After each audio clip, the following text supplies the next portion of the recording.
अयोध्या आगमन के बाद राम ने कई वर्षों तक अयोध्या का राजपाट संभाला और इसके बाद गुरु वशिष्ठ व ब्रह्मा ने उनको संसार से मुक्त हो जाने का आदेश दिया।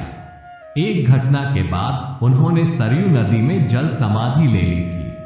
अश्विन पूर्णिमा के दिन मर्यादा पुरुषोत्तम राम ने अयोध्या से सटे फैजाबाद शहर के सरयू किनारे जल समाधि लेकर महाप्रयाण किया।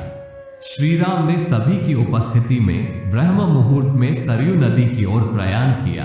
उनके पीछे थे उनके परिवार के सदस्य भरत, शत्रुघ्न, उर्मिला, मांडवी और श्रुत कीर्ति।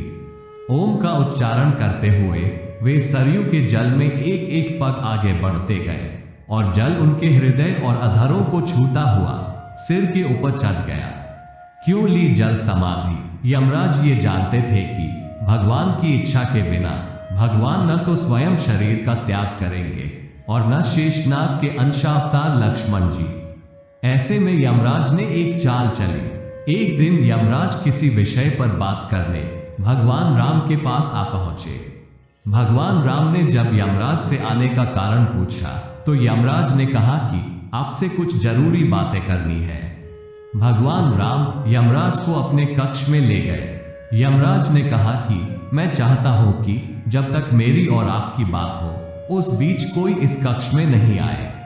यमराज ने अपनी बात को आगे बढ़ाते हुए कहा कि अगर कोई बीच में आ जाता है तो आप उसे मृत्युदंड देंगे। भगवान राम ने यमराज की बात मान ली और यह सोचकर कि लक्ष्मण उनके सबसे आज्ञाकारी है, इसलिए उन्होंने लक्ष्मण जी को पहरे पर बैठा दिया।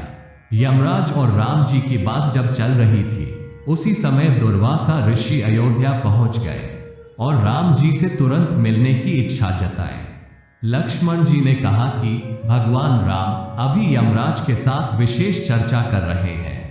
भगवान की आज्ञा है कि जब तक उनकी बात समाप्त नहीं हो जाए कोई उनके कक्ष में नहीं आए, इसलिए आपसे अनुरोध है कि आप कुछ समय प्रतीक्षा करें। ऋषि दुर्वासा लक्ष्मण जी की बातों से क्रोधित हो गए और कहा कि अभी जाकर राम से कहो कि मैं उनसे मिलना चाहता हूं, अन्यथा मैं पूरी अयोध्या को नष्ट होने का शाप दे दूंगा। लक्ष्मण जी ने सोचा कि उनके प्राणों से अधिक महत्व उनके राज्य और उसकी जनता का है, इसलिए अपने प्राणों का मोह छोड़कर लक्ष्मण जी भगवान राम के कक्ष में चले गए। भगवान राम लक्ष्मण को सामने देखकर हैरान और परेशान हो गए। भगवान राम ने लक्ष्मण से पूछा कि ये जानते हुए भी कि इस समय कक्ष में प्रवेश करने वाले को मृत्युदंड दिया जाएगा, तुम मेरे कक्ष में क्यों आए हो? लक्ष्मण जी ने कहा कि दुर्वासा ऋषि आपसे अभी मिलना चाहते हैं, उनके हठ के कारण मुझे अभी कक्ष में आना पड़ा है। राम जी यमराज से अपनी बात पूरी करके जल्दी से ऋषि दुर्वासा से मिलने पहुंचे। यमराज अपनी चाल में सफल हो चुके थे। राम जी से यमराज ने कहा कि आप अपने वचन के अनुसार लक्ष्मण को मृत्युदंड दीजिए। भगवान राम अपने वचन से विवश थे। राम जी सोच में थे कि अपने प्राणों से प्रिय भाई को कैसे मृत्युदंड दिया जाए। राम जी ने अपने गुरु वशिष्ठ जी से इस विषय में बात की तो गुरु ने बताया कि अपनों का त्याग मृत्युदंड के समान ही होता है, इसलिए आप लक्ष्मण को अपने से दूर कर दीजिए, यह उनके लिए मृत्युदंड के बराबर ही सजा होगी। जब राम जी ने लक्ष्मण को अपने से दूर जाने के लिए कहा तो लक्ष्मण जी ने कहा कि आपसे दूर जाकर तो मैं यूं भी मर जाऊंगा, इसलिए अब मेरे लिए उचित है कि मैं आपके वचन की लाज रखूं। लक्ष्मण जी भगवान राम को प्रणाम करके राजमहल से चल पड़े और सरयू नदी में जाकर जल समाधि ले ली।